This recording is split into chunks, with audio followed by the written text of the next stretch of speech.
Muito bem. Em 3 dias estaremos participando do segundo turno do pleito, né? E eu creio ser válido, mesmo que o meu canal seja pequeno aqui no YouTube, mas creio que vale a pena comentar, vamos dizer assim, expressar alguns últimos comentários aos absurdos do Lula, que por razões óbvias não deveria estar participando das eleições, né? A colaboração, toda colaboração eu creio ser bem-vinda, né? Ninguém aqui é exemplo, né, de nada, porém, né, a gente entende que algo de bastante ruim pode sobrevir à nossa nação. Então, né, vamos lá, vamos comentar. Aqui é uma seleta, né, de trechos do último debate dele, um debate fechado, né, para um público também seleto, pois, né, o senhor Luiz Inácio não tem como justificar os seus crimes, né, vamos dizer assim, em um diálogo, né, em púlpito diante do seu opositor. Então o que você faz? Você tenta maquiar mais um pouco a situação com retórica. E é isso que ocorreu nesse encontro. Eu passo o link aqui, a Jovem Pan, que publicou esta seleção aí de trechos. Vamos lá. O Ministério de Segurança Pública e dificultar a venda de armas no Brasil. Uma coisa é o cidadão que mora no meio do mato ter uma arma, sabe, para se proteger. Outra coisa é você ficar vendendo arma para todo mundo. A senhora viu na televisão o arsenal que o seu Roberto Jefferson tinha. A senhora viu que no condomínio que mora o presidente, um vizinho dele, que era miliciano, tinha 100 metralhadoras. Se eu ganhar as eleições e tomar posse, eu vou fazer um decreto. Vai acabar essa facilidade de comprar arma. Alguém para comprar arma tem que passar, sabe, pelas Forças Armadas, que também abriu mão de controlar. E a pessoa tem que saber para que quer essa arma. Você tem que saber por que o cara comprou a arma. Ninguém compra uma arma para brincar. Ninguém compra uma arma para estudar. Bom, eu creio que ele já está antecipando as invasões do MST e do MTST, porque, segundo ele, em uma propaganda política há alguns meses atrás, essas duas organizações criminosas possivelmente serão os coadjuvantes, sujeitos da história desse país. Mesmo porque o Lula parou um pouco agora com esses termos, mas ele diz que um país não se constrói sem luta. E aí ele convoca simbolicamente o MTST e o MST, e agora ele está justificando que um cidadão que mora no meio do mato precisa de arma. Então ele já está, pelo menos ele já está reconhecendo o direito de legítima defesa, né, do cidadão contra vagabundos do MST e do MTST. Agora, com relação a dificultar o acesso a armas, é assim, por que você tem que limitar o acesso a armas apenas para os cidadãos?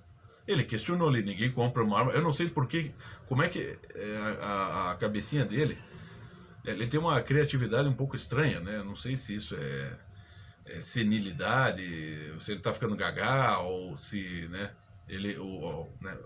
Sabemos que a imaginação dele não é muito rica. Então ele disse, ninguém compra uma arma para brincar ou para estudar. Mas espera aí. Não, o cidadão de bem, geralmente ele compra uma arma para se proteger. Porque a violência não está só, né, no campo, a violência está no perímetro urbano. E em muitas regiões do Brasil, sim, as pessoas precisam ter armas para se proteger. Agora, por que a fiscalização é só em cima do cidadão? Aquele que vai honestamente, legalmente, buscar a posse, o porte pelo menos de uma arma. Não, a posse, né? O porte é junto ao corpo, perdão. Mas, Lula, e como é que fica? Qual que é a finalidade de criminosos, de assaltantes, quando eles adquirem uma arma que, né? Você já viu algum assaltante adquirir arma conforme a lei? Passando pelos testes, os testes de psiquiatria, os testes e demais testes que, vamos dizer assim, cujo laudo final vai permitir ou não a posse de armas. Você já viu algum bandido, algum criminoso, algum vagabundo se sujeitar a isso? Não. Então, por que a fiscalização só tem que bater em cima do cidadão? E os criminosos, estes que estão utilizando as suas armas para tirar o que é dos outros pela ameaça e conforme a sua visão, apenas para beber uma cervejinha, para assar uma picanha, né? Por que a fiscalização é só em cima de um determinado grupo e não do outro? Hein, Lula? Qual que é a finalidade? Você pode explicar? Você não explicou aí. Qual que é a finalidade de um criminoso ao adquirir uma arma? Você tem que explicar isso.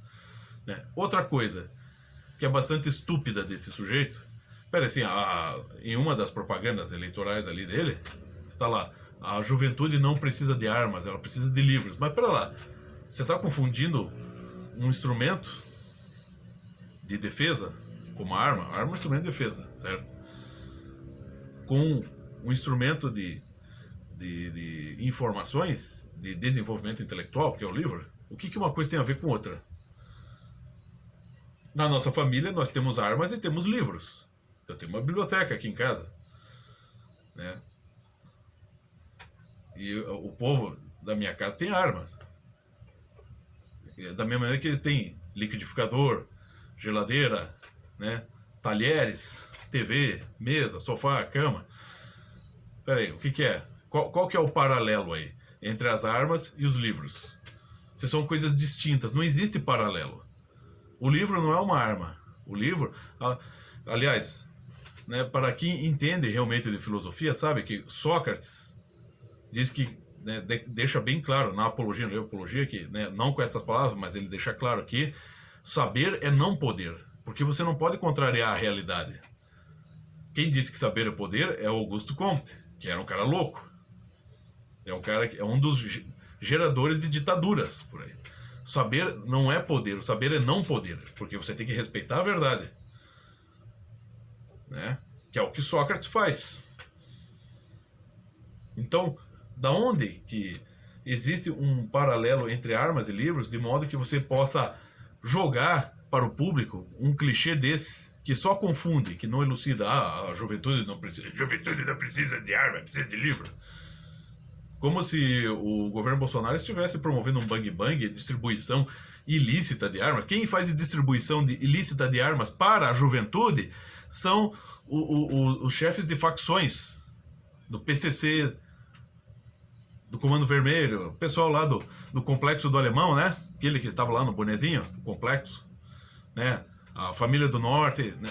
E outras facções por aí. Esses é que distribuem armas para a juventude, você sabia, Lula? Você não percebeu ainda? Ou você está mentindo mais uma vez? Né? Você que adora acusar os outros de mentira. Né? Então, livro é uma coisa, arma é outra. Mas vamos continuar aqui com as tuas, né, com a sua coleção de absurdos. O petista aproveitou para criticar a atuação da Polícia Federal na prisão de Roberto Jefferson. Ele deveria ter sido preso. A Polícia Federal, inclusive, na minha opinião, não agiu corretamente. Ela foi condescendente com ele e ainda quando ele saiu, o policial foi oferecer, não, o senhor pode pedir que o que o senhor quiser, a gente vai atender. Lula afirmou... Peraí, falando agora dos milicianos, o senhor disse que havia quase vizinho do Bolsonaro, um miliciano portando mais de 100 armas. Mas para lá, isso aí foi identificado praticamente antes do Bolsonaro tornar-se presidente, você sabia? Então, quer dizer, se é miliciano, estava portando ilegalmente armas de grosso calibre e ilegais, então isso é uma herança do seu governo, não do governo do presidente Jair Bolsonaro. Se liga aí, cara. Ainda que Jair Bolsonaro ofende diariamente as instituições, sendo preciso restabelecer a civilidade no país. Então o que está acontecendo no Brasil é uma anomalia. Por isso é que eu tenho dito para as pessoas, essa eleição não é uma eleição entre um candidato e outro candidato, entre um partido e outro partido político. Essa eleição que está em jogo, essa gente quer restabelecer a civilidade nesse país ou a gente quer continuar com essa barbárie? Civilidade no país? Você quer estabelecer a civilidade? Tipo assim, se o criminoso meter a arma na sua cara, você tem que ceder. Você tem que entregar sua carteira para que ele possa beber uma cervejinha, comer uma picanha. E os dois se tornarem amigos, né? Será que é essa a civilidade? Nós não devemos agredir o criminoso, não devemos combater o crime. Devemos ressocializar os criminosos, é isso? Estupradores, ladrões, sequestradores, traficantes de drogas. Vamos começar a abrir as portas de nossas casas e receber essa gente. Será que é isso que você está falando? Essa é a civilidade? Deixar o traficante, o pedófilo, o estuprador, né, dormir na mesma cama que a minha filha. Será que é isso? Essa é a civilidade? Sabe, Lula, você é tão criminoso que você tenta justificar os crimes menores para que o seu possa ser justificado. Não é isso? Porque o que é civilidade para você? É a gente, vamos dizer assim, sermos intolerantes com a polícia e tolerantes com os criminosos, é isso?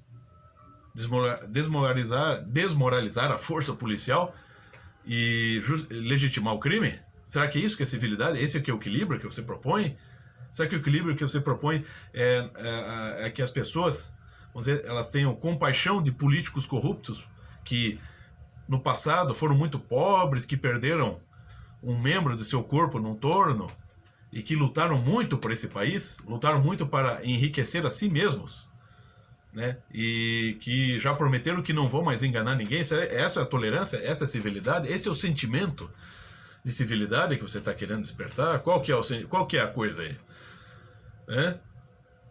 Foi até o pessoal lá em vários canais aí estavam comentando que o Bolsonaro conseguiu neutralizar muito da ação do Sem Terra distribuindo títulos de terra, coisa que em mais de 10 anos do seu governo não ocorreu. Vocês ficam vivendo da miséria dos outros. Essa que é a sua civilidade? Ele distribuiu títulos de terra e as pessoas, vamos dizer assim, elas debandaram dos grupos do MST ou MTST para produzir, para tornarem-se, deixaram de ser criminosos e vagabundos para tornarem-se trabalhadores. Não custou uma bala, não custou uma vida. O MST, esse bando de vagabundo do MST, até hoje fazem protestos em memória àquelas vítimas do passado, lá em meados dos anos 90, quando ocorreu um confronto entre a polícia e os vagabundos do MST.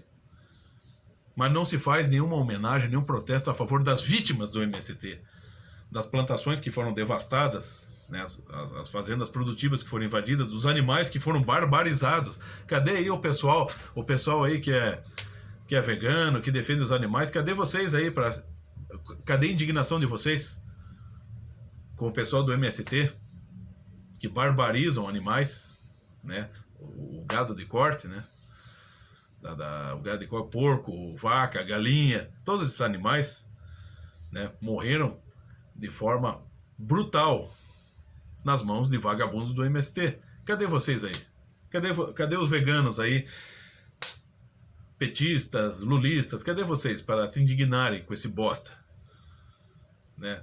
Qual que é a civilidade, né, que ele quer resgatar? Será que é isso? Que nós temos que virar as nossas bundinhas para os criminosos de todos os tipos, porque nós, sei lá, o povo oligárquico, burguês, nós que somos intolerantes, tipo lá como aquela mocréia da filósofa lá, Marilena Chauí, que odeia a classe média, ela que é filha de classe média, é isso? Essa é a civilidade? Eu não sei que noção esse cara tem de civilidade. Será que em Cuba, na Venezuela, na Colômbia, o que é isso, né? Quer dizer assim, o cara é um discurso que não faz sentido, meu. O cara tá lá vomitando essa retórica como deve ser, aquela retórica que é só para pegar os sentimentos, que é só para comover, é para dizer, como eu sou um cara injustiçado, então toda vez que eu vou debater com alguém, com um opositor, eu sou humilhado e um pouco mais injustiçado, então por isso que eu estou aqui conversando com as pessoas, né, mostrando quem eu realmente sou, quando na verdade você está maquiando toda a situação, né, que, vamos dizer, a pontinha do iceberg, né, é só isso que você faz, você está maquiando todos os seus crimes e todas as suas intenções para ludibriar as pessoas. Então o Ciro tem razão. Você não é encantador, mas você não é um encantador de serpentes. Para mim você é só um ilusionista verbal, um cara cheio de traquejo, um criminoso, né, refinado. Tá, Lula? Se você não fosse político, certamente você seria chefe de narcotráfico.